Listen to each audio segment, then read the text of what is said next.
ஒரு கும்பல் விதைத்திருக்கிறது. இப்போது அந்த விதையை தமிழ்நாட்டில் தூவ நினைக்கிறது. விதைப்பவர்களாக பனையூர் பண்ணையார், மரியாதைக்குரிய நடிகர் விஜய், பெருமரியாதைக்குரிய மாடுகளுடைய தலைவர் சீமான், பெருமரியாதைக்குரிய சிறுவம்பாளையத்திலிருந்து ஏழையாக வந்தேன் என்று மரியாதைக்குரிய அண்ணாமலை அவர்களால் கொலை வழக்கு குற்றச்சாட்டப்பட்ட கொலையாளி பட்டம் சுமந்த பழனிசாமி போன்ற பல பேர் அந்த விதைகளை தூக்கி கொண்டு வருகிறார்கள். நாம் எப்போதும் பெருமையோடு சொல்கிறோம், இது பெரியார் மண். நாங்கள் எப்போதும் மனிதத்தின் பக்கம்தான் நிற்போம். தம்பி இந்திரகுமார் பேசும்போது கூட பெரிய வாள் கண்டெடுத்தான். வாள் கண்டெடுத்துட்டா எவ்வளவு போரின் மீது எனக்கு நம்பிக்கை இல்லை. வாள் ஒருவேளை போரின் பெருமிதமாக இருக்கலாம். அதை தாத்தன் செஞ்சாலும் பாட்டன் செய்தாலும் இன்னொரு போரை இன்னொருத்தர் மீது திணிப்பதில் எனக்கு உடன்பாடு இல்லை. எங்களுக்கென்று ஒரு நாகரிகம் இருக்கிறது. அது மனிதத்தை காதலிக்கிற நாகரிகம். அந்த காதலை சொல்லிக் கொடுத்த ஊர் தமிழ்நாடு. அந்த ஓரணியில் தமிழ்நாடாக இந்த நிகழ்வை ஒருங்கிணைத்திருக்கிற தோழர் இந்திரகுமார், தோழர் மில்டன், என்னுடைய ஆரியு தம்பி மைனர், எனக்கு பின்பாக உங்களோடு நீண்ட நெடிய உரையாற்ற காத்திருக்கிற தங்கை மதிவதனி, இந்த கூட்டத்தை பல்வேறு வேலைகளுக்கு மத்தியில் எங்களுக்கு ஒரு வாய்ப்பு கிடைச்சிருக்கு. எங்களுக்கு ஒரு ஊடக வெளிச்சம் இருக்குது. எங்களுக்கு ஒரு கட்சி தலைமை வழிநடத்துது. ஆனால் உங்களுக்கு ஊடக வெளிச்சமோ வாய்ப்பே இல்லை. எங்களை விட பன்மடங்கு இயங்குகிற உங்கள் நேரத்தை எங்களுக்காக கொடுத்திருக்கிற உங்கள் அனைவருக்கும் என்னுடைய பணிவான வணக்கம். நாக்பூர் அடிமைகள் தலைப்பு கொடுத்துருக்காங்க. யார் நாக்பூர் அடிமைன்னு நம்ம சொல்லணும். அது மிக முக்கியம். இந்த நாள் மிக முக்கியமான நாள். ஒரு மரியாதைக்குரிய தோழர் வேலுப்பிரபாகரன் இறந்திருக்கிறார். ஒரு பெரியாரின் பெருந்தொண்டர். அமைப்புகள் மீது ஒரு பெரிய தாக்குதல் நடத்தினார் அவர், இந்த மாற்று கருத்தும் இல்லை. ஆனால் தன் வாழ்நாளில் எப்போதும் சமரசம் இல்லாது பெரியாரை தூக்கி பிடித்த பெருந்தொண்டர். அவருடைய இறப்பு எனக்கு ஆன்மாவில் நம்பிக்கை இல்லை. வாழ்ந்தபோது மனிதராக வாழ்ந்தார். அவருக்கு என்னுடைய ஆழ்ந்த இரங்கலை தெரிவித்துக் கொள்கிறேன். இந்த நொடி, இந்த நாள், உலகில் ஒரு மொழி பேசுகிற மக்கள் தங்கள் மொழியை நீசபாசை என்று ஒரு கும்பல் சொல்லிக்கொண்டு தாங்கள் நம்புகிற கடவுளுக்கு, மேடையில் இருக்கிற யாருக்கு அந்த நம்பிக்கை இல்லை, எனக்கு உட்பட இங்கே இருக்கிற பாதி பேருக்கு நம்பிக்கை இருக்காது. ஆனாலும் என்னுடைய அம்மா, என்னுடைய அப்பா, என்னுடைய தங்கை, என்னுடைய சக தோழன், என்னுடைய மனைவி, என்னுடைய நண்பர்கள்லாம் இந்த கடவுளை கும்பிட போகிற போது தன் கடவுள் முருகன், தன் கடவுள் பெருமாள், தன் கடவுள் சிவன், தன் கடவுள் காளி, தன் கடவுள் விநாயகர் என்று, அது தன் கடவுளாக வேப்ப மரத்தை பார்த்தாலும், தன் கடவுளாக கடலை பார்த்தாலும், தன் கடவுளாக சூரியனை பார்த்தாலும் வணங்குகிற போது அப்பா வர்ணா, அப்பா இந்திரா என்று பெயர் சொல்லி தன் கடவுளை அழைக்கிற போது, அந்த கடவுளுக்கு நீ உன் சொந்த மொழியில் பூஜை செய்யாதே. அந்த கடவுளுக்கு ஒரு மொழி படைக்கப்பட்டிருக்கிறது. அந்த கடவுளின் மொழியை நீ பூஜை செய் என்று ஒரு பழக்க வழக்க சட்டத்தை எழுதிய கும்பல். அந்த பழக்க வழக்க சட்டத்தை சரி கொஞ்சம் காஸ்ட்லியா இருக்கு, இந்த காஸ்ட்லி பழக்க வழக்க சட்டத்தை நம்மளும் கடைபிடிக்கலாம்னு உள்ள போனா, இல்லை இந்த பழக்க வழக்கத்தை கடைபிடிக்கிறதுக்கு, குருமாரா இருக்கிறதுக்கு, கஸ்டமரியஸ் லா படி நீ பிரம்மன் தலையில பிறந்திருக்க வேண்டும், உயர்சாதியாக இருக்க வேண்டும் என்று எங்கே வருமானம் வருமோ, எங்கே இன்கம் அதிகம் வருமோ அங்கெல்லாம் உங்களையும் என்னையும் நிப்பாட்டாம தெருவோரத்தில் கும்பிடுறேன் சாமின்னு சொல்லி நீங்கள்லாம் கோபுரத்தை பார்த்து கும்பிட்டா கோடி புண்ணியம், கோயிலுக்கு வெளியே இருங்கன்னு பழமொழி சொன்ன போது ஒரே ஒரு கிழவன் தான், பெரியாருங்கிற பெருங்கிழவன் தான் கேட்டான், ஏண்டா கோபுரத்தை பார்த்து கும்பிட்டாவே கோடி புண்ணியம்னா கோயிலுக்குள்ள போனால் எவ்வளவுதான் புண்ணியம் வரும்னு யாரெல்லாம் உள்ள விடுறான்னு கேட்டார். அந்த கிழவன் தமிழ்நாட்டுக்குள் நாமெல்லாம் தமிழர்கள், இனத்தால் திராவிடர், நம் மொழி ஒரு பாரிய வரலாற்றை கொண்ட மொழி. ஒருபோதும் தமிழர் பெருமை பேசியவர்களை பெரியார். ஆனால் தமிழர் உரிமைக்காக பெரியாரை தவிர யாரும் விருந்ததில்லை என்பதுதான் தமிழ்நாட்டு வரலாறு. அவர் பெயரில் இந்த நிகழ்வு ஆரம்பிக்கிறது.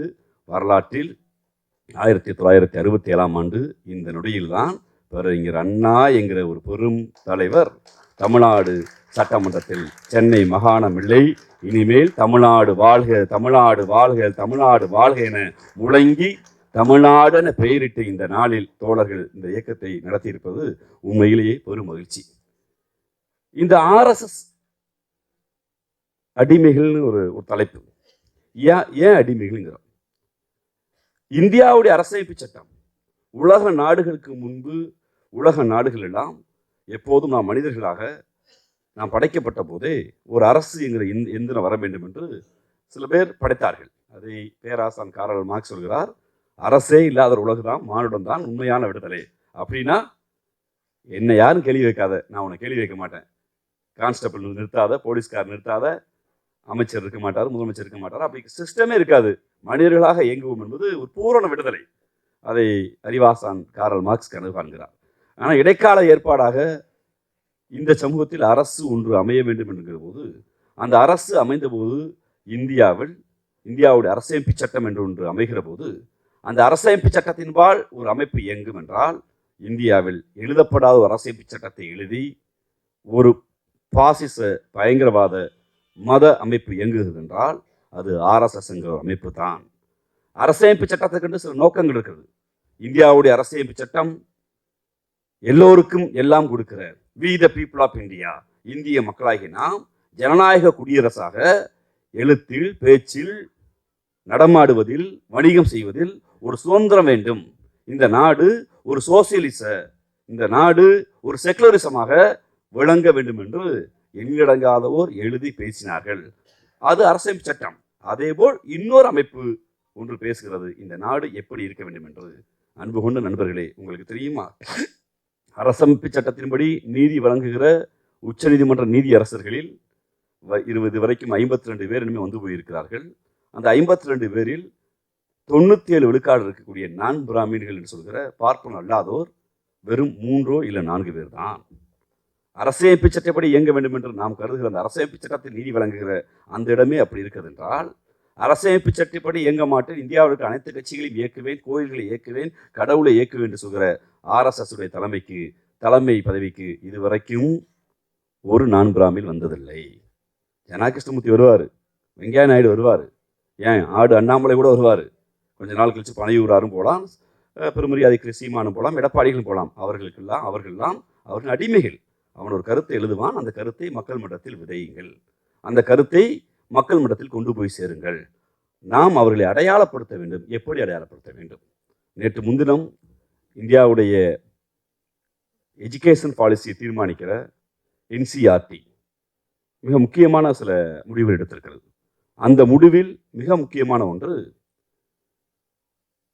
இந்த CBSE பாடத்திட்டத்தில் திப்பு சுல்தான் குறித்தும், ஹைதர் அலி குறித்தும், மைசூர் போர் குறித்தும் இருக்காது. இனிமேல் இருக்காது. ஏனென்றால் அவர்கள் இஸ்லாமியர்கள், அவர்கள் பாடத்தை என்ன சொல்ல போகிறோம் என்று. நாம் இந்த நேரத்தில் தான் மத சுதந்திரம் குறித்து பேசுகிறோம், நாம் மதத்துடைய வெளிப்படைத்தன்மை குறித்து பேசுகிறோம், நாம் மதச்சார்பை குறித்து பேசுகிறோம், நாம் யார் திப்பு சுல்தான், யார் ஹைதர் அலி என்பதை பேசியாக வேண்டும். பேசுகிற போது தோழர் இந்திரா சொன்னார், கோவையில் ஒரு கூட்டம் என்று. கோவையுடைய அடையாளமாக இருப்பது கோணியம்மன் கோயில். கோவன் என்கிற அரசன் ஆண்டான், அதான் கோவன்புத்தூர் கோயம்புத்தூராக மாறியது. அது பெரும் அடையாளம் கோணியம்மன் கோயில். குண்டுவெடிப்பு நடந்தபோது அந்த இடத்திலிருந்து தான் சங்கிகள் தங்களுடைய களரி ஆட்டத்தை ஆரம்பித்தார்கள், மத பயங்கரவாதத்தை ஆரம்பித்தார்கள். அந்த கோணியம்மன் கோயிலை கட்டி கொடுத்தவர் மாவீரன் திப்பு சுல்தான் என்பதுதான் வரலாறு. மாவீரன் திப்பு சுல்தான், மாமன்னர் ஹைதர் அலி யார்? இவர்கள் தமிழும் கன்னடமும் விளையாடுகிற சாம்ராஜ் நகர், மைசூர், சத்தியமங்கலம், கோயம்புத்தூர் என்று கொங்கு ரீஜன் என்று நாம் என்று சொல்லுகிற, அது வெறுமன நாட்டொழி தமிழ் பேசுகிற பகுதி. தமிழும் கன்னடமும் கலந்து ஒரு காலத்தில் இருந்த அந்த பகுதியில் இந்தியாவின் மதச்சார்பின் அடையாளமாக இருந்தவர்கள். நம்முடைய பாட்டி வீர வேலுநாச்சிக்கு ஒரு உதவி என்று வந்தபோது, தீரன் சின்னமலையுடைய பெருமிதங்களாக நாம் பார்க்கிற போது, தீரன் சின்னமலைக்கு மாமன்னராக இருந்தது யார் என்றால், தீரன் சின்னமலைக்கு மாமன்னராக இருந்தவர்கள் ஹைதர் அலியும் திப்பு சுல்தானும். நம்முடைய மருதவர்களுக்கு மாமன்னர்களாக இருந்தவர்கள் ஹைதர் அலியும் திப்பு சுல்தானும். அப்படி ஒரு உறவு நமக்கு இருந்தது. காவிரி நீர் வராதென்று குட்டி இளவரசர்கள் உத்தரவு போட்ட போது, மேலே இருந்து கீழே வருகிற கீழ்மடை உரிமையை எவனும் தடுக்க முடியாது, முதலில் காவிரி நீரை திறந்து விடு என்று உத்தரவு போட்டவர் மாமன்னர் ஹைதர் அலி. இப்படி ஒரு வரலாற்று பாரம்பரியம் கொண்ட ஊரில் முதல் சுதந்திர போர் என்று வரலாற்று ஆய்வாளர்கள் பலத்தை எழுதுகிற போது மைசூர் போரை தவிர்த்து எழுத முடியாது. காரணம், மைசூர் போருக்காக ஆயுதங்களை கொண்டு போய் தன் மன்னர்களை காப்பதற்கு நமது பாட்டன் தீரன் சின்னமலை கிளம்பி போய் மைசூரை முற்றுகையிட்ட வரலாறு உண்டு. அவ்வளவு பெருமிதங்கள் கொண்ட ஊர்ல ஒரு 2 ஆண்டுகளுக்கு முன்பு நீங்க பார்த்துருப்பீங்க, ஒரு கதையாடல் சொல்லாடல் கர்நாடகாவோட அரசியலை தெரிந்தவர்களுக்கு தெரியும். கெம்பே கவுடா, கோரே கவுடான்னு 2 பேர். யார் இவர்கள்? கெம்பேகவுடா கோரேகவுடா யார் என்றால், கர்நாடகாவிலே ஆட்சியை பிடிப்பதற்கு முன்பு கர்நாடகாவுடைய சமூக மாற்றத்தை, கர்நாடகாவுடைய அரசியலை தீர்மானிப்பதற்கு ஆர்எஸ்எஸ் ஒரு உரையாடலை ஆரம்பிக்கிறது. கவுடா என்கிற ஒரு சமூகத்தில் உங்களுடைய தலைவராக இருக்கிற கெம்பேகவுடா கோரேகவுடாவை கொன்றவர்கள் யார் தெரியுமா? கொன்றவர்கள் மாவீரன் திப்பு சுல்தானும் ஹைதரையும் என்று வரலாறு ஆரம்பிக்கிறார்கள். இந்த கெம்பேகவுடா கோரேகவுடாவுடைய படங்கள் இல்லை, படங்கள் கிடைக்கவில்லை. அவன் தேடுகிறான், எங்கு தேடுகிறான் என்று. நம்ம ஊர்லயே நம்ம ஊர்ல இந்த ஆடு அண்ணாமலையை கூப்பிட்டு நம்ம ஆளுகளும் ஏதோ நம்ம மொழியிலேயே கத்துறாரு, நம்ம மொழியிலே பேசுறாருன்னு மருதுவருக்கு நிகழ்ச்சி நடத்துறாங்க. மாமன்னர்கள் மருதுவர்களுடைய புகழஞ்சல் நிகழ்ச்சி. அந்த ஆடு அண்ணாமலை மருதுவர் நிகழ்ச்சிக்கு வர்றாரு. இந்த 2 படத்தை பார்க்கறாரு. 2 படத்தை கொண்டு போய் இந்த 2 முகங்களை, தமிழ்நாடு அரசு வெளியிட்ட 2 முகங்களை அப்படியே கொண்டு போய் கர்நாடகா சொல்லிட்டான், இதுதான் கெம்பேகவுடா கோரேகவுடா. இவர்கள் தான், இந்த இருவரைத்தான் ஹைதர் அலி திப்பு சுல்தானும் கொண்டாங்க அப்படின்னு ஒட்டுமொத்த கவுடா மக்களை இஸ்லாமியருக்கு எதிராக திரும்பினான். அந்த ஆடு அண்ணாமலைக்கு சொல்ல வேண்டும், மருதிருவர் தன் வாழ்நாள் முழுக்க மருதிருவர் தான் சந்தேகின்ற போதெல்லாம் எந்த மாமன்னனை நோக்கி நீ என்னுடைய அரசர், நீ என்னுடைய பங்காளி, என்னுடைய தோழன் என்று ஹைதர் அலி திப்பு சுல்தானை ஏற்றுக்கொண்டார்கள் என்கிற வரலாறை தமிழ்நாடு தான் சொல்ல வேண்டியிருக்கிறது. இல்லை என்றால் ஆர்எஸ்எஸ் கும்பலுக்கு நாம் அவர்களுடைய கதைகளுக்கு அடிமையாகி விடுவோம். ஒரு கதை தானே, சாதாரண கதை தானே. நீங்க திராவிட இயக்கம் என்று நாம் நம்பிக்கொண்டிருந்த இந்த இயக்கம் இதோடு பால்பட்டு விடக்கூடாது என்று என்னை போன்றவர்களும் ஊடகவாதிகளில் பங்கேற்க எல்லா முற்போக்காளர்களும் அதிமுக திராவிட இயக்கம் தாங்கன்னு பேசணும்ல. அந்த மூலையில் இன்னைக்கு இது திராவிட மூலையிலடா, அந்த மூளைக்குள்ள சங்கி மூளைன்னு ஒரு குரல் வருதா இல்லையா? எடப்பாடி ஏதோ ஒரு கருத்தை மாத்தினார் இல்ல, ரொம்ப முக்கியம். எடப்பாடி அவர்களுக்கு நீங்க எதை பார்த்தாலும் எப்படி தெரியும்னா, நமக்கு இது தமிழா இல்ல இந்த நிலம் என்னவாக இருக்கிறது, உரிமை என்ன, மக்கள் தெரியும். ஆனா எடப்பாடிக்கு எல்லாமே செங்கல், இது சிமெண்ட், இது ரோடு, இது இவ்வளவு கமிஷன்ங்கிற அந்த சொல்லோட தான் தெரியும். அந்த மூளை எவ்வளவு தெளிவாக, எவ்வளவு ஆழமாக இந்தியாவில் யாரும் போராடாமல், இந்தியாவில் யாரும் எழுதாமல், யாரும் பேசாமல் ஹெச்ஆர்என்சி ஆக்ட் வரல. கோயில்கள் எல்லாம் மன்னர்களால் கட்டப்பட்டது. மன்னர்கள் இந்த வரியை மக்களிடமிருந்து வாங்கினார்கள்.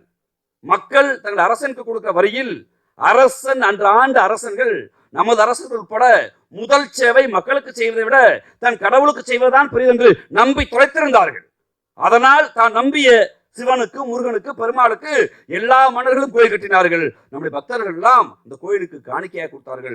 அவ்வளவு நிலங்கள் இருக்கிறது, அவ்வளவு கோயில் இருக்கிறது. அந்த நிலத்தை, அந்த கோயிலை எந்த அரசன், எம்பாட்டன் ராஜராஜ சோழன், எம்பாட்டன் ராஜேந்திர சோழன், என்பாட்டன் பாண்டிய நெடுஞ்செழியன், என்பாட்டன் அதியமான், எம்பாட்டன் பெருநெல்லி என்று நம்முடைய தமிழ் மன்னர்கள் அத்தனை பேரும் முதல் அரணாக தன்னுடைய அறநிலை என்று கோயில் கட்டினார்கள். அந்த கோயில் என்பது மக்களிடத்தில் வரி வாங்கி கட்டிய கோயில். அப்படி வரி வாங்கி கட்டிய கோயிலில் ஒரு சமூகம் மட்டுமே ஆதிக்கம் செலுத்துகிறது, அந்த சமூகம் மட்டுமே அர்ச்சனை படுகிறது, அந்த சமூகம் மட்டுமே கணக்கு வழக்க கொடுத்துட்டு பண்ணையம் பார்க்குது. அது ஒத்து வராது, அது பொதுவாக்கப்பட வேண்டும் என்றுதான் இங்கு ஒரு ஹெச்ஆர்என்சி ஆக்டை கொண்டு வந்து தமிழ்நாடு அரசியலில் மிக முக்கியமாக இருந்த அரசியலை நாம் விதைத்து திணித்து வளர்த்திருந்தால், அந்த அரசியலை வளர்ந்துட்டு ஒருத்தர் மேடையில் நின்றுட்டு நான் அதெல்லாம் பேசினா சதின்னு சொல்லுவான்னு கேட்கிறாருன்னா, அந்த மூளைக்கு இருந்தது திராவிட சிந்தனை இல்லை, அந்த மூளைக்கு இருப்பது சங்கி சிந்தனை. அது நாக்பூர் அடிமையாக இருக்கிறது என்பதை நாம் வெளிச்சம் போட்டு காட்ட வேண்டிய சூழலுக்கு வந்திருக்கிறோம். நீங்க இந்த 4.5 ஆண்டு காலம், நீங்க நல்லா கவனிங்க, இந்த 4.5 ஆண்டு காலம் தமிழ்நாட்டுடைய முதலமைச்சராக பெரும் மரியாதைக்குரிய முத்துவேல் கருணாநிதி ஸ்டாலின் பொறுப்பேற்ற பிறகு நாங்கள் ஆளுங்கட்சி தான். ஆனால் ஒன்றிய அரசுக்கு எதிராக போராட வேண்டிய, ஒன்றிய அரசுக்கு எதிராக கருத்து சொல்ல வேண்டிய, ஒன்றிய அரசுக்கு எதிராக பரப்புரை செய்ய வேண்டிய, ஒன்றிய அரசுக்கு எதிராக கருத்துருவாக்கம் செய்ய வேண்டிய வேலையில நீங்களும் நாங்களும் ஒன்றாக நிற்கிறோம். வெகுஜன மக்களோட சேர்த்தான் சொல்கிறேன், ஊடகவியாளரோட சேர்த்தான் சொல்றேன், திமுகவுக்கு வாக்களிக்காத மக்களோட சேர்த்தான் சொல்றேன். ஒரு கருத்தை உருவாக்கணும்ல.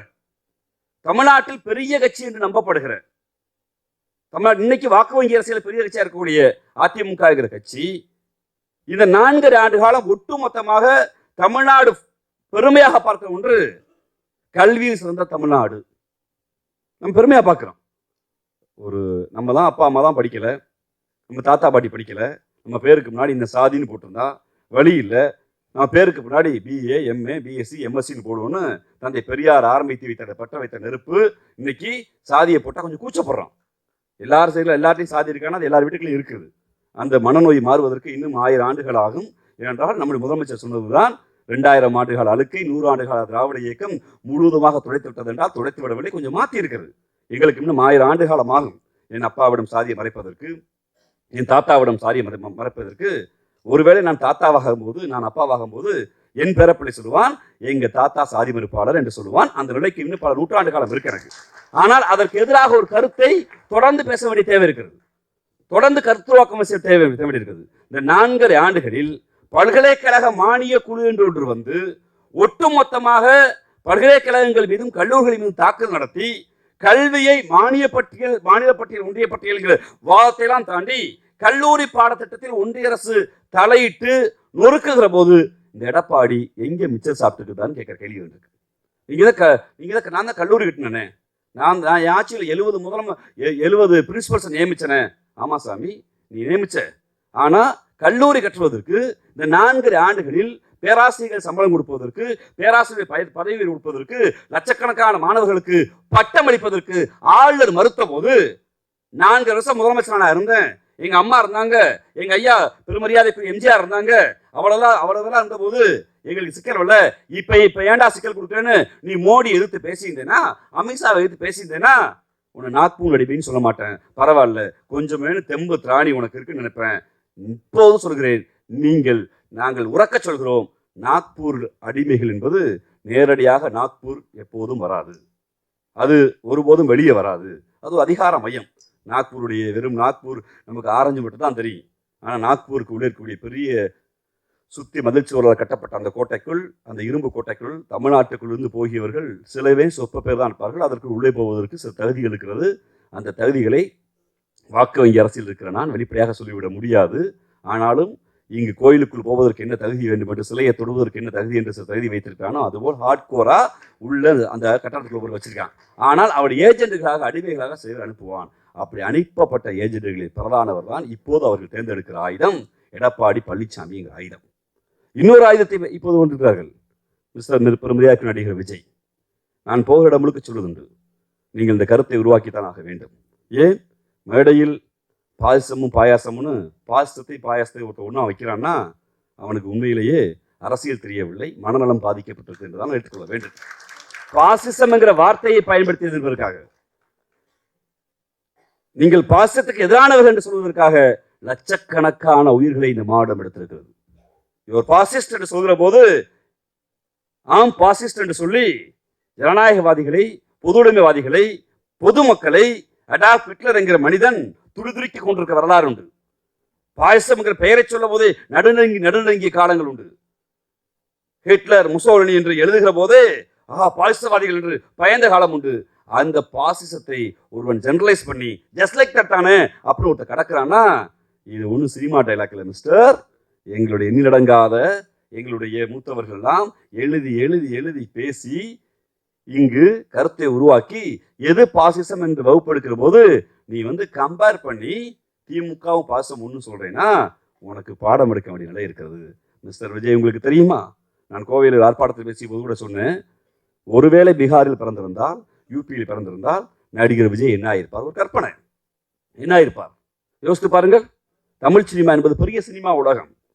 இன்னைக்கு ஏதோ ஒரு ஊர்ல கன்னியாகுமரியிலையோ ராமநாதபுரத்திலேயோ தேனியிலையோ ஒரு கிராமத்திலேயோ, ஏன் பெருமரியாதைக்குரிய மாடுகளுடைய தலைவரான சீமான் இளையாங்குடியில் பிறந்திருக்காருல்ல, இளையாங்குடியில் பிறந்து BA பட்டம் வாங்கிட்டு நான் சென்னைக்கு போனால் பொழைச்சிக்குவேன், எனக்கு நல்லா கதை எழுத தெரியும்,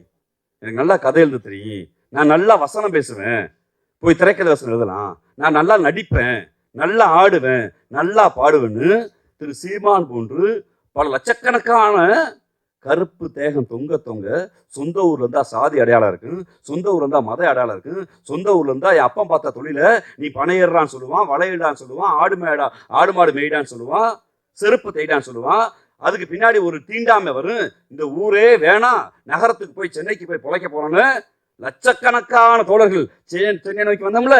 நான் கவிஞன் ஆகிறேன், நான் எழுத்தாளர் ஆகிறேன், நான் நல்லா நடிப்பேன், நடிகர் ஆகிறேன், நல்லா இசையமைப்பாளர் ஆகிறேன், நான் நல்லா பாடுவேன், பாடகராகிறேன்னு ஒரு நம்பிக்கை விதை இங்கு வைத்திருக்கிறது அல்லவா? இந்த நம்பிக்கை விதை இந்தியாவில் ஒரு 4 நகரை தவிர எந்த நகருக்கும் இல்லை. அது என்ன 4 நகர்? ஒன்று சென்னை என்கிற நம்முடைய இந்த சினிமா உலகம், கோடம்பாக்க உலகம். இன்னொரு உலகம் 1960களில் தமிழ் சினிமாவிலிருந்து பிரிந்து போன தெலுங்கு சினிமா. இன்னொரு உலகம் 1980களில் தமிழ் சினிமாவிலிருந்து பிரிந்து போன கன்னட சினிமா. இன்னொன்று 2000களில் தமிழ் சினிமாவிலிருந்து பிரிந்து போன மலையாள சினிமா. 4 சினிமா உலகம் இருக்கிறது. மலையாளத்தில் ஒருத்தன் கண்ணூரிலோ, ஒருத்தன் மலப்புரத்திலோ, ஒருத்தன் கொச்சினிலோ, ஒரு திருவனந்தபுரத்தில் பிறந்தவன் எனக்கு நடிக்க தெரியும், எழுத தெரியும், பேச தெரியும் என்றால் கிளம்பி கொச்சின் போ, நீ ஒரு சூப்பர் ஸ்டாராக வளரலாம். வளர்ந்து நிற்கிறார். மலையாளத்தில் சூப்பர் ஸ்டாராக மம்முட்டி வளர்ந்திருக்கிறார், மோகன்லால் வளர்ந்திருக்கிறார், இசையமைப்பாளராக எண்ணிடங்கள் வளர்ந்திருக்கார்கள். நான் எங்கோ ஒரு ஊர்ல பெர்காம்ல பிறந்தேன், சாம்ராஜ் நகர்ல பிறந்தேன், நான் துளுல பிறந்திருக்கேன், நான் கோவாவை பக்கத்தில் பிறந்திருக்கேன், எனக்கு கன்னட சினிமா ஆசை இருக்குன்னா கிளம்பி பெங்களூரு வா. அங்கே ராஜ்குமார்னு ஒரு ஹீரோ இருக்காரு, அங்கே யாஸ்னு ஒரு ஹீரோ இருக்காரு, ஒரு சினிமா உலகம் இருக்கு, உனக்கு நடிக்க தெரியும், எழுத தெரியும், உனக்கு திரைக்கலைஞர் மீது காதல் உண்டா, இலக்கியத்தின் மீது காதல் உண்டா, கிளம்பி வான்னு ஒரு கன்னட சினிமா வளர்ந்துருக்கு. நான் வைசாக்ல பிறந்திருக்கேன், திருப்பதியில பிறந்திருக்கேன், குண்டூர்ல பிறந்திருக்கேன். எனக்கு தெலுங்கு சினிமா மீது காதல் இருக்குது, எனக்கு தெலுங்கில் எழுத தெரியும், தெலுங்கில் படிக்க தெரியும், தெலுங்கில் பேசி நடிக்க தெரியும் என்றால் கிளம்பி ஹைதராபாத்துக்கு வா. ஒரு சிட்டி இருக்கு, ஒரு தெலுங்கு சினிமா இருக்கு, அங்கே சிரஞ்சீவிங்கிற சூப்பர் ஸ்டார் வளர்ந்திருக்காரு, பப்புனு பவன் கல்யாண் வளர்ந்திருக்காரு, இசையமைப்பாளர்கள் பல பேர் வளர்ந்திருக்கான் வான்னு அந்த இளைஞர்களுக்கு ஒரு நம்பிக்கை இருக்குல்லவா? அதே போல் தமிழ்நாட்டில் ஏதோ ஒரு மூலையில் பிறந்து சுமார் மூஞ்சி குமாரா இருந்தாலும் 200 கோடி ரூபா சம்பளம் வாங்குறதுக்கு நடிகர் விஜய் வளர்ந்திருக்கிறார். பெருமரியாதைக்குரிய ஏகே, பெருமரியாதைக்குரிய இங்க இருக்கக்கூடிய விஜய் சேதுபதி, எங்களுடைய எப்போதும் சூப்பர் ஸ்டார் நடிகர் ரஜினிகாந்த், எங்களுடைய இசையாணி எங்கள் ஐயா, இசைக்கே தந்தை, இசைக்கே கடவுள் என்று நாங்கள்லாம் பார்க்கிற இளையராஜா, எங்கள் ஏஆர் ரஹ்மான், எங்கள் கவிப்பேரரசு வைரமுத்து, எங்கள் கவிஞர்கள், எங்கள் அக்கா தாமல் உட்பட்ட எத்தனையோ கவிஞர்கள் இங்க உட்கார்ந்துருக்கு. எத்தனை பேருக்கு சினிமா ஆசை இல்லை, ஒரு பேஷன், என் இலக்கியம், என் மொழி, என் கருத்தை சொல்வதற்கு ஒரு தளம் இருக்கு அப்படின்னு தமிழ்நாடு இன்னைக்கு நிக்கிறதுல. இது மாதிரி உத்தரப்பிரதேசத்துல சினிமா இருக்கா? பீகார்ல சினிமா இருக்கா? ஜார்க்கண்ட்ல சினிமா இருக்கா? மத்திய பிரதேச சினிமா இருக்கா? ராஜஸ்தான்ல ஒரு சினிமா இருக்கா? டெல்லியில ஒரு சினிமா இருக்கா? ஏன் இல்லாம போச்சு? தெரியுமா? ஏன் தெரியுமா? இந்தி என்கிற மொழியை கொண்டு வந்து எங்கள் மீது திணித்த போது எங்கள் கிழவன், எங்கள் பெருநெருப்பு பெரியார் பற்ற வைத்தார். இந்தி கூடாதாண்டார், இந்தி வேண்டாண்டார். ஏன் என்ன ஆகுது? இந்தி வந்தால் சமூகம் போகும், வேலை வாய்ப்பு போகும், கலாச்சாரம் போகும், இலக்கிய போதும். சினிமாவை வாழ்நாள் முழுக்க பெரியார் திட்டினார். ஆனால் பெரியார் தமிழை பாதுகாத்ததால், எங்க இலக்கியங்களை பாதுகாத்ததால் தமிழ் சினிமாவை இந்தி தீண்ட முடியல. இந்திக்கு தமிழ்நாட்டில் ஆதிக்கமாம். நீங்க எல்லோரும் வாருங்கள் நாட்டினரே, தமிழுக்கு தீமை வந்த பின் இந்த தேகம் மறந்த லாபம் உண்டோ? விந்தை மொழி எங்கள் மொழி, அது வீர தமிழ் மக்கள் ஆவி என்போம். இந்திக்கு வந்துடுவார் அந்த ஈனரை காரி உமிழ்த்திடுவோம். எப்பக்கம் வந்து போகுதோடு மிந்தி எத்தனை பட்டாளம் கூட்டி வரும் அற்பமன் மிந்தி தனை அழித்தொழிவோம் ஆதிக்கந்தனை மாங்குயில் கூவிடு பூஞ்சோலை எம்மை மாட்ட நினைக்கும் சிறைச்சாலை ஏங்க விடும் தமிழ் தாய்தனை உயிர் உடலை விட்டு நீங்க வர என்று எண்ணிலடங்காத பெரியாரிஸ்டுகள், எண்ணிலடங்காத பகுத்தறிவாளர்கள், எண்ணிடங்காத பொதுவாதிகள், எண்ணிடங்காத தமிழ் தேசியவாதிகள், எண்ணிடங்காத திமுக காரன் வீதியா போராடினால இந்தியனை தீண்டல ஒரு தலைவன் கிடைச்சான். ஆனா அதே நேரத்துல யூபி காரனு, பீகார் காரனு, மாப்பி காரனு, ஜார்க்கண்ட் காரனு இந்தி படிச்சா வேலை கிடைக்கும் போல, இந்தி படிச்சா முன்னேறலாம் போலன்னு தன் தாய்மொழி அவதிய, தன் தாய்மொழி சாந்தலிய, தன் தாய்மொழி மைதிலிய, தன் தாய்மொழி போஜ்புரிய, தன் தாய்மொழி மார்வாரிய மறந்துட்டு இந்தி படிச்சான். 8ஆம் கிளாஸ் படிச்சான், 9ஆம் கிளாஸ் படிச்சான், பாடம் மண்டையில ஏறல. என்ன பண்ணலான்னு பார்த்தா, எந்த ஊருக்கு போனா பிழைக்கலான்னு பார்த்தா, எந்த ஊர் இந்தி தெரியாது போடான்னு சொல்லிச்சோ அந்த ஊர் தமிழ்நாட்டுக்கு பிழைக்க வந்தாச்சு. வந்தாச்சா இல்லையா? இப்ப அந்த இளைஞர்களுக்கு எனக்கு பெருமிதம் கொள்வதற்கு சூப்பர் ஸ்டார் இருக்கிறார், எனக்கு பெருமிதம் கொள்வதற்கு சினிமா ஆசையிலிருந்து வளர்ந்து 200 கோடி ரூபாய் சம்பளம் வாங்குற நடிகர் விஜய் இருக்கிறார். ஆனா யூபிக்காரர்களுக்கும் பீகார்காரர்களுக்கும் யார் சூப்பர் ஸ்டார்? எல்லாரும் நேரம் எங்க போறான்? மும்பைக்கு போறான். ஒரு சல்மான் கான், ஒரு ஷாருக் கான். இந்தி என்கிற ஒரு மீடியம் அவர்களை வாழ வைக்கவில்லை. தன் தாய்மொழியான போஜ்புரி, மைதிலி, சாந்திலியை விட்டான், தொலைந்தான். ஆனால் எங்கள் தமிழ்நாடு தனித்து நின்றது, எங்கள் தமிழ்நாடு தனித்த அடையாளத்தோடு இருந்தது, எங்கள் தமிழ்நாடு பாதுகாத்துன்றது. காரணம், நாங்கள் தனித்த அடையாளத்தை கொண்டிருந்தோம். அதனால்தான் இப்போதும் தமிழ்நாட்டை பார்த்து அவன் பொறாமைப்படுகிறான். அன்பு கொண்ட நண்பர்களே, ஒரு 3 நாளுக்கு முன்பு செய்தித்தாளை படிச்சிருப்பீங்க, 4 நாளுக்கு நினைக்கிறேன். ஒரு பக்கம் விளம்பரம், ஹிந்தி பேப்பர் பார்த்தீங்களா? ஹிந்தியில் ஒரு பக்கம் விளம்பரம் இருந்துச்சு. ஹிந்தியில் நம்மளை ஜஸ்டே கலந்துருப்போம். பார்த்தோமா தோழர்? ஒரு மிகப்பெரிய யுத்தத்தை பாஜக செய்கிறான். இந்த ஒரு புத்தகம், அந்த புத்தகம் வச்சிருக்கேன், ஆர்எஸ்எஸ்ன்னு. 2015 எலெக்ஷன் எப்படி இருக்குன்னா எப்போ எழுதுறான்? பீகாருடைய 2000 அவன் யூபிலாம் டார்கெட் இல்லை, பீகாரை வைக்கிறான். ஏன்னா ஹிஸ்டாரிக்கலி பாடலிபுத்திரம் இருக்கிறது, அது முக்கியமான ஊர். 2015 எப்படி நம்ம ஆட்சி அமைக்க போறோம்னு தீர்மானம் எழுதுறான். இன்னைக்கு அந்த அஜெண்டாவை தமிழ்நாட்டுக்கு கொண்டு வந்துட்டான். நம்ம ஏதோ பீகார் எலெக்ஷன் நினைக்கிறான், அது இல்லை. இங்கே அவன் பீகார்ல இருந்து 39 லட்சம் வாக்காளர்கள் வெளியே போகிறாங்க, 39 லட்சம் வாக்காளர் எடுக்க போறாங்கிறான். அது மேட்டரே இல்லை. அந்த 39 லட்சம் வாக்காளர்களை எங்கே கொண்டு கொடுக்க போறான்னா, அவன் ஒரு காலம் வச்சிருக்கான், நீ எங்க குடியிருக்கியோ அங்கு உனக்கு வாக்குரிமைங்கிறான்.